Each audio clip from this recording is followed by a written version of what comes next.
jaarsi koona duuba du'eessi galee otoo walitti aara qabnu otoo walumatti illee naraaramin jiruma duniyaa amma kanaacha inni du'uu san qofatu baay'ee na qoccee malee ani immoo rankaayee kasaani alhamdulillah hamma danda'utti moggaa dhaabbadheera. Wulillee na dhaabbadha bakka waa taanitti. Jaarsa kee isatu si gane mootitu gane dura osoo inni lubbuun dura anatu dhiisee deeme malee lakkiin uumaan balleessine wallahi. Amma hin gaabbiteere.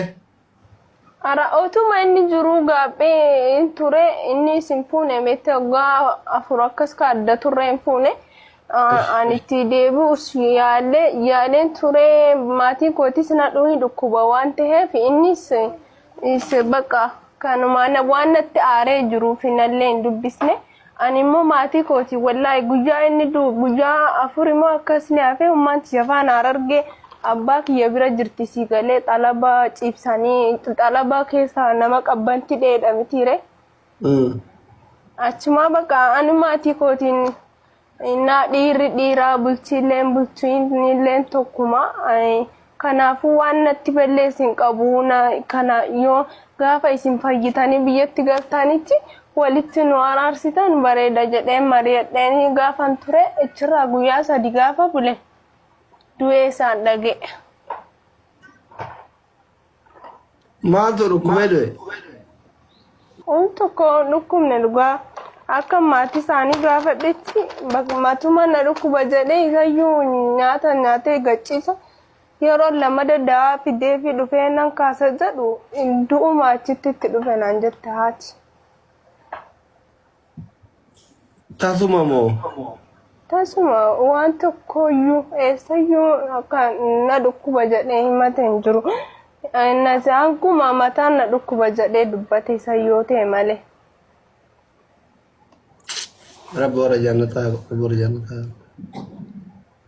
Rabbi siyaasa barsiisu sillee maatii isalle. Amiin amiin inshallah. Maalash.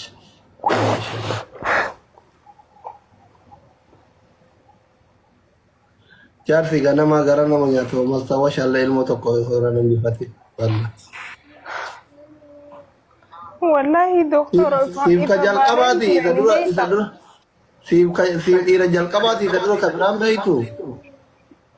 Lakin beeku dhugaa waggaa 13 itti heerume bara gara keenya sanitti ijoollummaatti fuudhu waan ta'eef malee beeku ture. Jaarsi jalqabaa haadhatti aanee garaa nama nyaataa jetti shamarran baay'een si qofaa miti amiin maalash. Maalash. Boy Rabbi warra jannataa isaa yoo. Amiin amiin inshallah yaa Rabbi.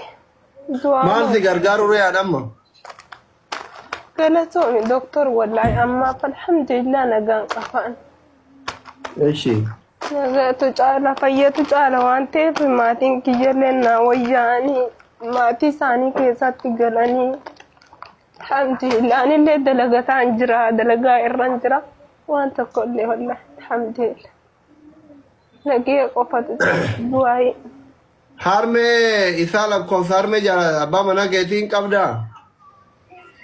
Ani mucaa isaanii xiqqaa isa